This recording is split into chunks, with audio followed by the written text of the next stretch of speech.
Okay, let's start talking about the current state. It took me quite a while to understand, but it's an important concept because this is where the program logic is executed. This is where components interact with each other, change each other's state, variables are set, attributes are set, and it takes place before the next progression in time is made on the future event list. It is never needed or called by the user, it is only a consequence of certain process interactions. And a component can only get into a current state after it comes out of a scheduled state from the future event list, because it is the next event that needs to be reactivated. Or when a component gets triggered and set onto the future event list for the last event time, or time now in the simulation.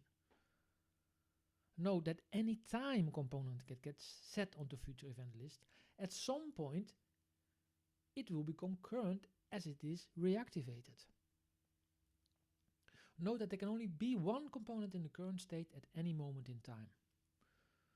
I've created a very simple example whereby I have a person and a process method whereby in a while true loop I only have a hold of 1 and I print out its state before it comes into the hold and after it comes out of the hold. Now when I instantiate the person and start running, this is my output. And you see at time 0, after while true it says I'm current. So basically process method start running, while true it prints I'm current. This is at time 0. Then it goes into a hold of 1.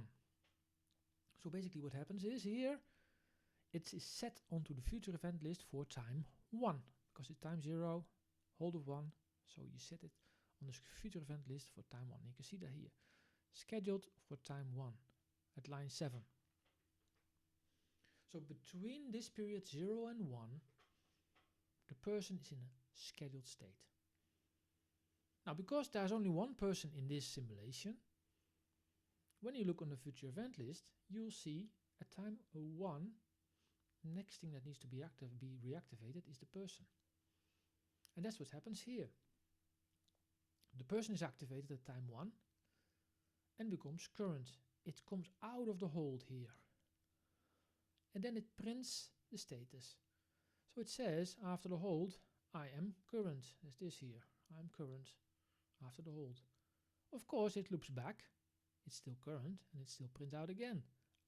After while true, I am current.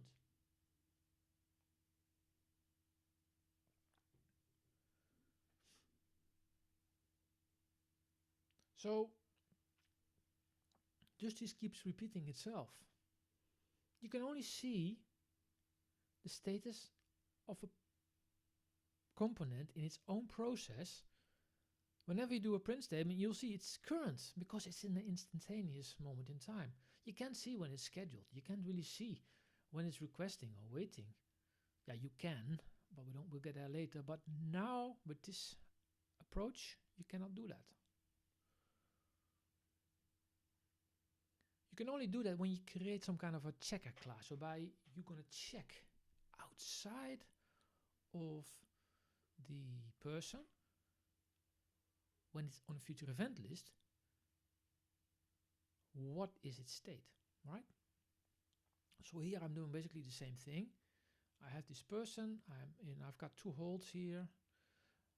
It goes into a hold after while true, it prints out the state, and it goes into another hold. But I also have a checker, and every one-time unit it says checks the state. So you see, when this person is in a scheduled state, this checker class will find it if it's in the right time, right? So after it holds for one time unit, it says what is the status of the person. You see that here. The person says at time 1, I'm current, it says here. But the checker says at time 1, the state of the person is scheduled. Well, yes, of course it's scheduled because the person is created first, it comes out of the hold, it prints its current here, and it gets straight into a next hold again, and it's now scheduled for time 2.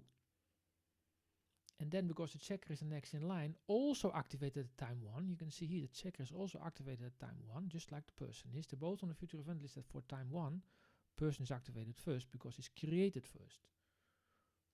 But when the checker class prints out the status of the person, it is scheduled. Because at time 1, when it's the checker's turn, the person is scheduled. Yes, because it is scheduled for time 2. So you see, you can only find a non-current state outside of a component's own process method. Because within its own process method, anytime when it's not going through a process interaction and holding itself for a certain amount of time, or waiting or requesting, it is in a current state all the time. So you see, current state is very vital to understand how Salabim really works. So that's the current state for you. And I think once you get this, you get a very important concept of Salabim.